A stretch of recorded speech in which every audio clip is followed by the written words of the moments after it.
This clip is brought to you by SaveWithConrad.com.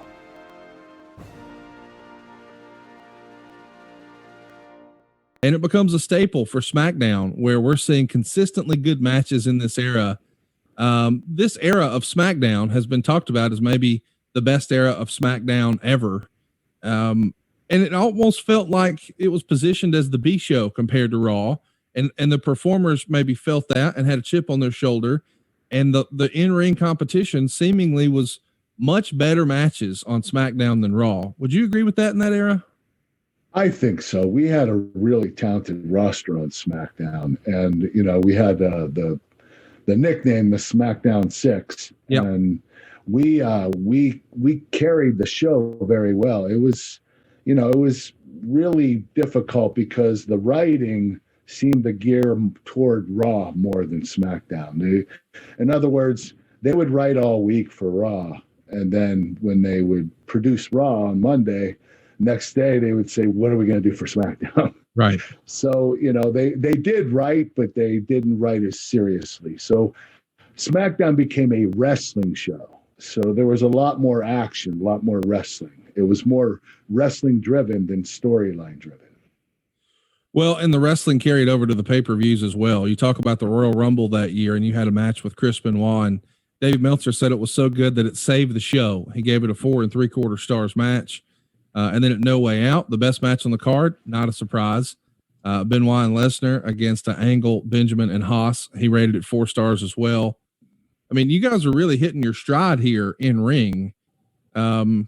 In 2003, are you feeling the pressure of being on SmackDown and being sort of one of the leaders of that brand? Or is that not really something you're even thinking about? I wasn't really thinking about it. I was just focused on having the best matches I could, especially with Chris Benoit. I just had knee surgery, and, came back from that, and I didn't even think my match with Benoit was that good until I watched it over. Yeah. And it was like, wow, this is my best match of my career. There was a lot of submission trade-off, a lot of false finishes, great story, a lot of technical wrestling.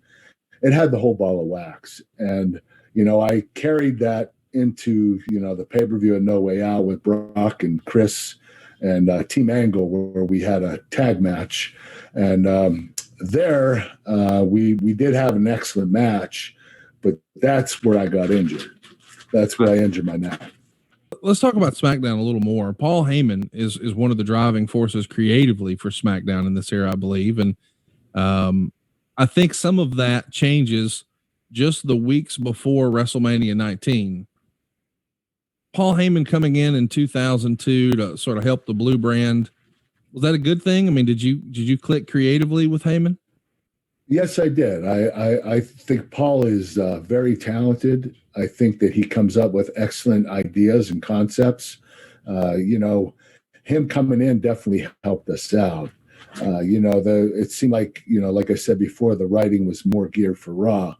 But when Paul came in, we were safe. SmackDown was taken care of because, he has a great mind for wrestling, for the business, and he comes up with some crazy things, but they most of the time they work almost all the time. That Paul is, he's the one that wanted me to change gears and become the wrestling machine, and that's what I did. I backed it up. Hey, it's Conrad Thompson. Thanks for checking out the podcast here on YouTube. Be sure to hit the subscribe button and the notifications bell so you get a notice anytime we upload some new content.